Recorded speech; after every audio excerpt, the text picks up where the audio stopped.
Awak rasa duit awak dalam bank tu selamat ke? Setiap tahun, inflasi makan nilai duit awak dalam bank sebanyak 3%. Jadi setiap tahun, walaupun nombor sama dalam bank account, tapi nilai dia jatuh 3% setiap tahun akibat inflasi. Ada orang suka simpan duit dalam tabung haji. Bagus, dapat dividen 3 ke 4%. Tapi bila kita bandingkan dengan inflasi, sebenarnya dia jadi statik. Kuasa beli kita statik dan nilai duit kita statik walaupun nombor bertambah. Kerana tabung haji bagi dividen 3%, harga barang naik 3%, so statik lah kuasa beli kita. Berbeza pula dengan emas. Bila kita beli emas, harga emas secara purata dalam jangka masa 25 tahun, harga dia naik 10%. Tapi spesifik daripada tahun lepas ke tahun ni, harga emas naik lebih 40%.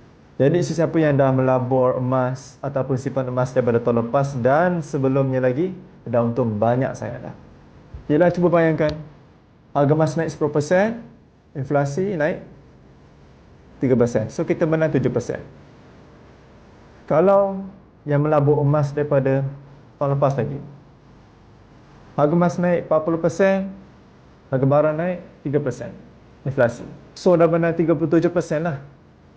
Faham tak? Sebab tu orang ramai kata harga emas tengah mencanak naik, harga emas tengah menggila. Memang betul lah.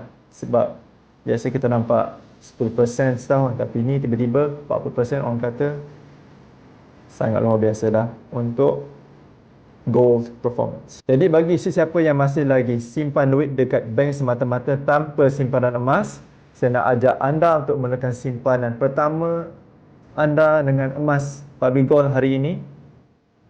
Saya Dr. Umar. Jangan lupa follow saya. Assalamualaikum.